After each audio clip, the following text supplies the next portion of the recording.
So this video is a sample of how your casino evening should go, or you know what you might want to do. And as we've discussed before, you definitely want to have divide your casinos into the type of skills that you have. So if your casino has slot machines, you don't want to play any card games in there, because if they ever see you counting cards and you lose that casino, and now you can't even play slot machines in there. Slot machines could be lucrative if you're careful, so you don't want to risk those, because you can play card games in little card rooms, casinos, so you don't necessarily have to play in major casinos, right? Let's say that Monday nights, let's say they're slow, right, in your regular card rooms, and so that would be a good night to go, because you don't really want to go places that are slow, because you stand out. You always want to be hide in the crowd, right? So Monday night, but you don't need to do that with a craps game, right? Why do you need to hide? So that'll be a good night to go to a casino that has slot. If they have slot machines, they usually have craps too. And then maybe they have video poker. So now you have three options, right? But then you have to decide which one you're going to play first. That's very important, because, for instance, video poker should not be the first, because it takes the longest. Sometimes you have to sit at a video poker for 2-3 hours. So that's not your first choice. That should be your last choice. Your first choice should probably be the craps table, because you need most of the energy, physically, because you're going to be throwing the dice, and mentally, so that you're because you need to have some sort of a betting strategy, okay?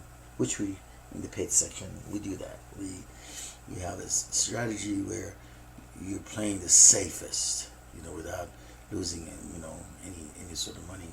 So you might lose a small amount, because, as we discussed before, you want to be careful when you buy in, because as soon as you buy in, then the staff expect you to start betting, because you're kind of taking up someone's spot, you see. So that's kind of touchy. You have to be careful about this kind of stuff. So before you buy in, what you want to do is you want to watch the game for a minute, see how it's going, and see how the table conditions are. Because we'll talk about table conditions in the paid section, because you could go there one night and it's just hot. People are making money left and right. And you can go the next night, everyone's just losing, because everyone keeps throwing 7. What happened to the table? Something went wrong with the table. Well, we discussed that. That's what we do in the paid section. And we talk about how we can prevent throwing the 7 when the table doesn't feel right. It feels kind of slippery, and or it just doesn't sound. When you throw the dice, it sounds strange, and people just keep throwing 7 all night. Okay, and so you want to watch, see how the game is going, and maybe you can spot a couple of good shooters. And take a mind's eye picture of them, so the next time you see them, start bidding on them. And like I said, my favorite spot is just to the first position to the right of the dealer, because it's closest to the back wall, and I'm right-handed, so that's where I need to be. If you're left-handed, then you need to be on the left side of the dealer, right?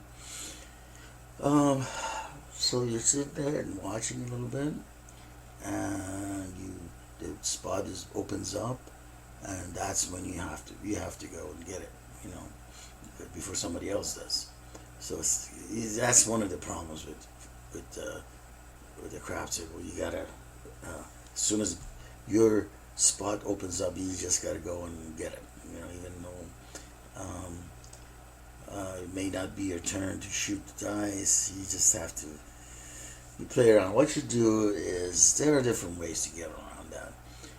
You could go in there and buy reserve your spot, right?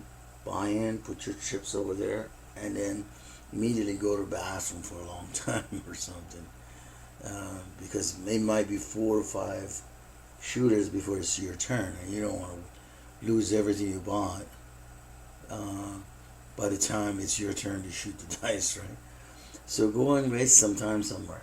Go to, I don't know, go to a restaurant, get a coffee or a drink, or go to the restroom, and come in, maybe see where you're at, how long before you have to shoot again. And then maybe place one bit, on one shooter. And if you got 3, 4 more to go, then kind of disappear again. You can't stand there and not place bets because they're going to put pressure on you. Good. So, and then we go over details on how to handle that situation. And so then usually you play for a couple of hours, and you have to be careful. You have to have a goal of how much you're going to make. And let's say you're buying $200, and if your goal is just to make $100, that's $35,000 a year, just off of one game. So keep that $35,000. Don't turn it into zero. If you might should make $100, that was your goal. Walk away. As soon as there's you or somebody say there was a 7, you got over $100. Walk away. That was your goal. If your goal is 200, same thing. That's $77,000 a year. But if you stick around too long, it'll be zero. You won't make nothing that year from that game. That's how you gotta think. You never think about $100. You think $35,000 for the year. You never think $200 because it seems really small in the casino. Money means nothing in a casino. But yearly income of $70,000 part for like an hour's worth of work, that's a lot of money. So whatever your goal is, whatever you do, once you hit your goal, get out of there. Okay. And if you just keep making money and keep making money, that's different. If you start with 200, now you got 300. Next year you got 400. Now you got 500. As long as you don't go backwards, as long as you keep going forward and keep making money, it's okay to stay. But I would warn you, the moment you start going backwards, people start throwing 7s. Cash out, get out of there. Okay, so people that lose the most in the crap game are the ones that keep sticking around after they've made some money. You make your money, get out of there. Okay, that's almost with all the games. So you finish your craps table, and if you're okay, if your daily goal for the first year is just to make $75,000 a year, and you've made your $200 for the day, $250 for the day, then forget the slot machines. Why play? You already made some money. Forget the video poker. Just go home. But if you didn't make any money there, or you broke even or something, or you lost your money, now you got a second opportunity. Your second opportunity at that point, if it's the right machine that you've already spotted, you can't just show up to the casino and start playing any machine. This is assuming in the training we showed you how to find the machine and when to hit it. And if everything is right according to your studying, then yeah, go ahead and play the machine and see if you could get your $200 back from what you lost in the craps game, and plus a little bit of profit. And if that doesn't work, then you got video poker. That's going to take a long time, easily 2-3 hours sometimes. But it's not like it used to be. We'll talk about that during the training. We tell you that unfortunately things have changed and casinos are able to control video poker. Well, it wasn't like that a few years ago. But you can still make $100 or $200 on them, you know. So even if you make $200, even though you lost 400 on the other two games, you got 200 of it back. So altogether, you lost $200. Go home and go back next time, you know.